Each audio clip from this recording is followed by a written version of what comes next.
നമ്മളെല്ലാവരും പഴയ നിയമത്തിൽ പലതരത്തിലുള്ള യാഗത്തെക്കുറിച്ച് കേട്ടിട്ടുണ്ട്, അല്ലേ? ഹോമയാഗം, അകൃത്യയാഗം, അതിൽ തന്നെ പല തരത്തിലുണ്ട്.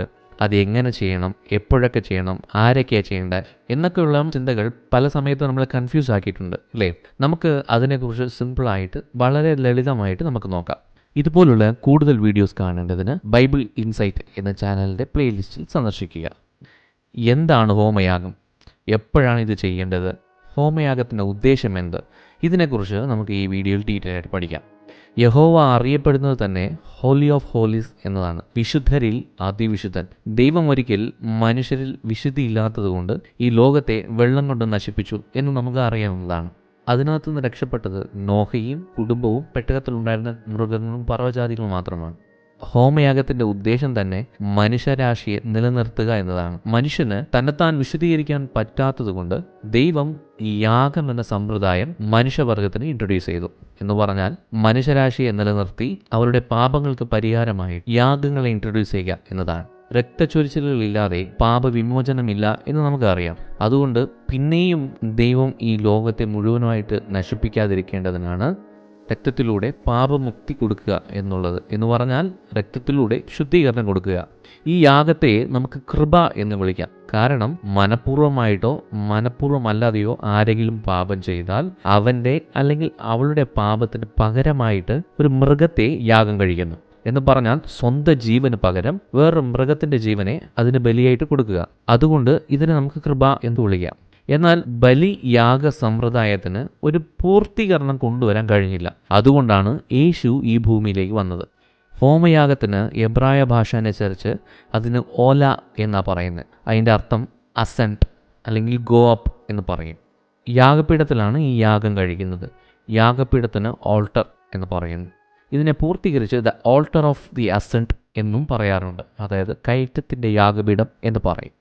യാഗപീഠത്തെക്കുറിച്ച് ഡീറ്റെയിൽ ആയിട്ട് നമുക്ക് അടുത്ത വീഡിയോയിൽ പഠിക്കാം. ഏത് തടി കൊണ്ട് അത് ഉണ്ടാക്കുന്നത്, എത്ര പൊക്കത്തിലാണ്, എത്ര വീതിയിലാണ് അത് ഉണ്ടാക്കുന്നത് എന്നതിനെക്കുറിച്ച് വിശദമായിട്ട് നമുക്ക് കാണാം.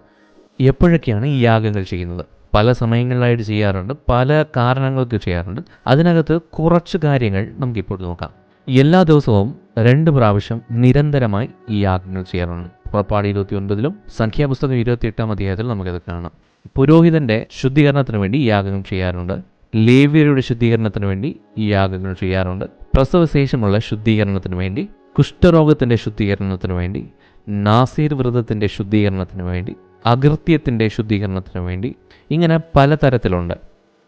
ശരി, ഹോമയാഗം എങ്ങനെ ചെയ്യും എന്നതിനെക്കുറിച്ച് നമുക്കിപ്പോൾ നോക്കാം. ഹോമയാഗം 2 രീതിയിലാണ് ചെയ്യുന്നത്. 1 മൃഗങ്ങളെ കൊണ്ട് യാഗം കഴിക്കും, 2 പറവജാതികളിൽ നിന്ന് യാഗം കഴിക്കും. ആദ്യം മൃഗങ്ങളെക്കുറിച്ച് നമുക്ക് നോക്കാം. ആരെങ്കിലും വഴിപാട് കഴിക്കുന്നുവെങ്കിൽ ആദ്യമേ കന്നുകാലിയോ ആടുകളോ അല്ലെങ്കിൽ ചെമ്മരിയാടോ, ഈ 3 തരത്തിൽപ്പെട്ട ഏതെങ്കിലും ഒന്നിനെയായിരിക്കും യാഗം കഴിക്കുന്നത്. അതിനെ പുരോഹിതൻ്റെ അടുക്കലേക്ക് കൊണ്ടുവരണം. പുരോഹിതൻ അതിന് ഊനമുണ്ടോ എന്ന് നോക്കണം. ഊനമില്ലാത്ത ആണിനെ ആയിരിക്കണം ഹോമയാഗം കഴിക്കേണ്ടത്. ദൈവത്തിൻ്റെ അംഗീകാരം അല്ലെങ്കിൽ പ്രസാദം കിട്ടേണ്ടതിന് കൂടാരത്തിൻ്റെ വാതിലിൽ വെച്ച്, അതായത് ടെൻറ്റിൻ്റെ വാതിലിൽ വെച്ച് വഴിപാട് കഴിക്കും. ഈ പാപം ചെയ്തവൻ ഹോമയാഗത്തിൻ്റെ തലയിൽ കൈവയ്ക്കണം. അതിൻ്റെ അർത്ഥം അവൻ ചെയ്ത പാപം ഈ യാഗത്തിലേക്ക് ട്രാൻസ്ഫർ ആകുന്നതാണ്. അവൻ്റെ പാപത്തിന് പ്രായശ്ചിത്തമാകും. അതിനുശേഷം അവൻ തന്നെ അതിനെ അറക്കണം. പുരോഹിതനായ അഹരോൻ്റെ മക്കൾ അതിന് രക്തമെടുത്ത് കൂടാരത്തിൻ്റെ മുമ്പിലുള്ള യാഗപീഠത്തിന് ചുറ്റും തെളിക്കണം. തെളിച്ച ശേഷം മൃഗത്തിൻ്റെ തോലുരിക്കും. അതിനുശേഷം മൃഗത്തെ കഷ്ണമാക്കും. കഷ്ണമാക്കിയ ശേഷം അഹരോൻ്റെ മക്കൾ യാഗപീഠത്തിൽ തീയിട്ട് അതിൻ്റെ മേൽ വിറകടുക്കണം. അതിനുശേഷം ഈ പുരോഹിതന്മാർ തലയും മേധസ്സും വിറകിൻ്റെ മുകളിൽ വെച്ച് കൊടുക്കണം. കുടലും കാലും വെള്ളത്തിൽ നന്നായിട്ട് കഴുകണം. പിന്നെ എല്ലാം യാഗപീഠത്തിലിട്ട് ദഹിപ്പിക്കണം. ഇതാണ് ഹോമയാഗം, ബേൺട്ട് ഓഫറിങ്. യഹോവയ്ക്ക് സൗരഭ്യവാസന എന്നാണ് പറയുന്നത്. ഇനി രണ്ടാമത് പറവജാതികളിലുള്ള യാഗം. പറവജാതിയാണെങ്കിൽ കുറുപ്രാവ് അല്ലെങ്കിൽ പ്രാവിൻ കുഞ്ഞ് ആയിരിക്കണം. പുരോഹിതൻ പ്രാവിന് ഊനമില്ലല്ലോ എന്ന് ചെക്ക് ചെയ്ത ശേഷം യാഗപീഠത്തിൻ്റെ അടുത്തുകൊണ്ട് അതിൻ്റെ തല പിരിച്ച് പറിച്ച് യാഗപീഠത്തിലിടണം. അതിൻ്റെ രക്തം യാഗപീഠത്തിൻ്റെ വശത്ത്, അതായത് സൈഡിൽ പിഴിഞ്ഞ് കളയണം.